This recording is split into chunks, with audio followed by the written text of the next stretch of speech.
Nah, copot lagi kan. Oke, selamat datang lagi di channel Buka Box. Dan ya, ini hari pertama di tahun 2025. Gila, gokil ya. Setelah melewati begitu banyak hal di 2024 yang cukup menggila banget, dan sekarang gua mengawali hari ini dengan sesuatu yang gila juga. Gua nggak tahu apakah ke depan ini bakal lebih gila lagi, lebih lagi gitu ya. Ya gue sih pikir harusnya memang setiap tahun kita tuh harus ada lebih-lebih gitu ya dari tahun sebelumnya. Apa nih resolusi buat 2025 nih buat lu pada nih? Mau jadi astronot, presiden? Nggak ada pemilu ya, nggak ada. Ya, ini tahun 2025 dan di sini gue mengawali hari ini di tahun ini dengan satu kegilaan yang masih belum usai dari tahun sebelumnya, yaitu di depan gue sekarang udah ada box muter kayak ada jet fire di situ. Wah gila, gue kaget banget sih sumpah asli. Gue tuh nggak ini ya, maksudnya ini kan produk udah lama ya, mungkin gue gue skip aja gitu. Balik lagi harganya waktu itu kayaknya cukup tinggi gitu ya, dan gue nggak berani sama sekali buat ngambil 3-0, dan sekarang udah ada di depan gue dan gue terkejut, tergopoh-gopoh gitu karena anjir boxnya gede banget untuk ukuran DLX ini tuh, gede banget di tangan gue nih. Itu gede banget itu. Tapi ternyata ya balik lagi karena memang ini Jetfire gitu ya, Jetfire ya, bukan jet pump gitu. Gede banget memang, dari jiwanya juga gede banget memang ukurannya. Dan ini tuh hal yang cukup baru buat gua meskipun ini produk lama ya. Ini datang dengan kondisi yang kayak AMK gitu. Maksudnya kayak perintilan model kit kayak gitu yang harus kita rakitin semua, dan ya di situ tuh ada sesuatu yang bikin frustasi. Oke, lanjut kita bahas.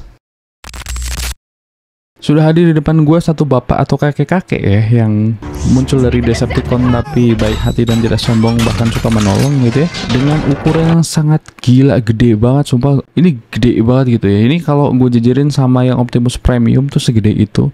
Memang nggak segede yang Premium, cuman dia tuh tetap gede banget gitu kalau dibandingin sama si DLX. Cuman lu lihat aja gitu, maksudnya dari desain yang kayak gini jadi kayak gini gitu, sebetapa ribet riwehnya gitu ya desain yang muncul di ROTF ini, yang mungkin merupakan film Transformers yang paling boom waktu itu, paling emosional gitu ya, karena Optimus jadi beban masyarakat gitu ya. Dan karakter ini muncul sebagai sosok yang bikin adegan-adegan ikonik gitu dari si Optimus Prime. Dan satu hal yang paling gue suka dari dulu ya, sepas gue pertama kali lihat gitu ya, dia tuh desainnya beda dari konsep-konsep pada umumnya gitu, dimana bentuknya selalu pakai anthropomorphic, sementara dia tuh bentuknya tuh aneh gitu. Dilihat dari kakinya tuh kayak pakai celana pendek tapi nggak bentuk kaki orang kayak gitu ya. Dan gue lihat dia tuh makhluk apa gitu, aneh banget, kayak alien gitu, alien itu loh yang di film Alien Predator kayak gitu bentuknya aneh banget tapi seru gitu ngelihatnya. Kayak gitu nggak sih? Oke, cukup untuk ngelihat dia muter-muter udah puyeng mungkin ya. Langsung aja kita bahas lebih dekat apa aja sih masalah yang ada di figur satu ini. Let's go. Ini adalah penampakan dari mukanya yang penuh dengan jenggot bewok kayak gitu ya, yang itu tuh gokil kayak gitu loh. Gua salut sih sama desainernya tuh yang bikin dia tuh betapa mengerikannya gitu ya, dengan jenggot-jenggot gondrong kayak gini. Dan ini bahannya tuh plastik lentur kayak gitu, jadi aman untuk dipegang, jadi nggak bakal tertancap-tancap di tangan kayak gitu-gitu. Terus kemudian di bagian perutnya tuh kayak gitu tuh ada detail-detail yang kayak gitu. Dan ini tuh ada satu piece di sini yang agak cukup berbeda dari piece-piece yang lain, yaitu dia tuh pakai magnet kayak gini dan warnanya emas gitu, nyempil di situ ada warna emas. Terus kemudian di bagian perutnya tuh ruwet banget ya, kalau dilihat tuh ruwet banget kayak gitu. Di bagian punggungnya juga, di bagian samping tuh kayak gitu, dan di bagian punggung seperti itu. Dan di situ tuh ada warna-warna merah di dalamnya tuh yang mau dipakai Optimus. Dan di sini juga ada di bagian bokong misalnya ada warna biru gloss, dimana ini tuh identik banget sama warnanya Optimus kayak gitu. Dan Jetfire ini kenapa gede banget boxnya, itu karena memang di dalamnya tuh ada part-part yang nanti bakal dipakai buat si dia bergandeng dengan Optimus gitu ya. Ini pendapat pribadi gua aja ya, bahwa kayaknya ini tuh semacam strategi 3-0 untuk kayak pembelinya ini tuh bakal ngedobel-dobelin gitu loh. Maksudnya kayak Optimusnya harus beli 2, Jetfire-nya harus beli 2, soalnya Optimus yang satunya mesti digabungkan sama si Jetfire-nya. Jadi Jetfire-nya kan hilang tuh partnya jadi cuma bongkahan kepala doang kayak gitu ya. Jadi harus beli Jetfire satu lagi. Jadi total harus beli dua-dua kayak gitu-gitu sih. Dan sialnya adalah orang-orang yang kayak gue misalnya yang nggak mau sama sekali buat gabungin si Jetfire sama si Optimus, harus mau nggak mau harus ngebayar tetap part-part yang untuk penggabungan itu yang sama sekali nggak kepake kayak gitu sih. Oke, kita langsung bahas terkait dengan masalah yang dihadapin atau dimilikin atau disajikan bersamaan dengan munculnya si Jetfire ini. Pertama adalah dia datang dengan kondisi pecah belah, terbongkar semuanya kayak gitu ya, dan kita harus merakitnya. Jadi kayak macam-macam AMK gitu lah. Sayangnya adalah bahwa Trizero itu bukan brand model kit gitu ya. Jadi ya memang ini tuh nggak bisa disebut model kit, cuman konsep pasang-pasang kayak gitu itu semacam model kit. Cuman Trizero itu bermasalah kalau menurut gue di bagian snap fit, dan dia tuh bikin sambung-sambungannya tuh nggak enak kayak gitu loh, maksudnya nggak yang enak kayak model kit kenceng kayak gitu, sekali tempel kenceng gitu, enggak. Balik lagi karena Trizero tuh biasa pakai lem kan dan baut gitu dalam merangkai figur-figurnya, dan ketika dia tuh harus membuat modelan kayak macam model kit kayak gini yang harus dipretel-pretelin kayak gitu, disambung-sambungin apa segala macam, dia tuh kacau banget, jadi gampang banget tuh.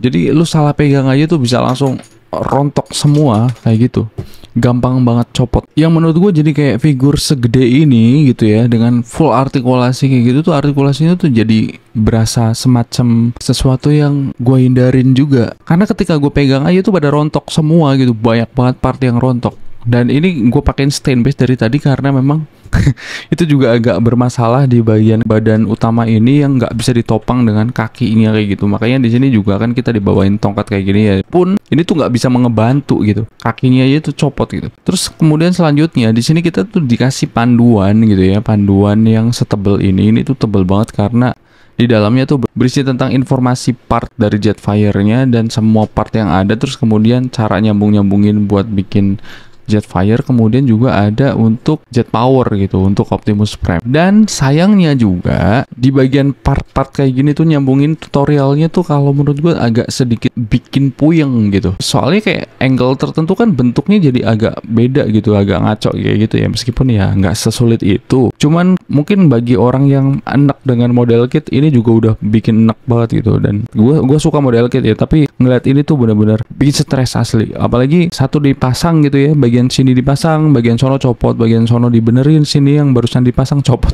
kayak gitu-gitu mulu, capek banget gitu. Gua bikin kayak gini aja tuh lama tuh, berapa jam gitu tadi tuh. Di sini juga ini kali pertama gitu gua ngelihat Trizero tuh punya stiker set kayak gini, dan ini water slide gitu ya. Dan gua nggak tahu nih bakal gue pasang atau enggak nantinya.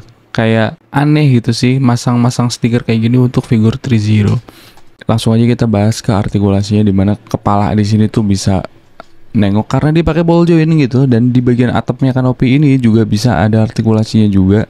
Jadi bisa aja copot tuh, gampang banget copot juga. Jadi dengan sambungan modelnya kayak gitu ya, dengan sambungan yang sekecil ini kayak gitu tuh ditaruh di situ, itu gampang copot juga.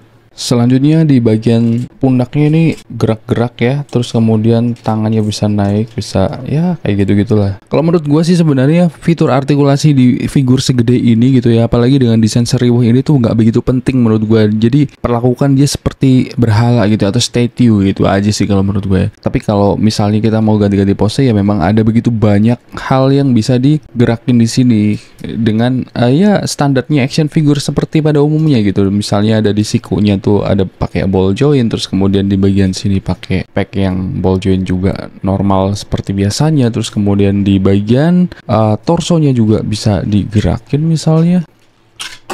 Nah, copot lagi kan, ini gampang copot semua, jadi ini mendingan kita copotin dulu gitu ya. Jadi di sini juga ada bisa nunduk-nunduk kayak gitu, dan di bagian kaki juga bisa digerakin, terus kemudian di bagian bawah dan di bagian sini juga ada pergerakan lagi, kemudian ada di kakinya ya. Kemudian untuk di bagian kakinya bisa jarinya tuh ada artikulasinya juga, depan belakang tuh ada ada semua, ada 4 gitu ya, ada 6 malahan, ada 7 sorry, ada 7 jari yang bisa digerakin semua. Terus kemudian ada tuh artikulasi di bagian sini yang sayangnya juga gampang copot. Di bagian belakang juga nggak luput dari pergerakan-pergerakan ini, semua sayapnya tuh bisa digerak-gerakin kayak gini.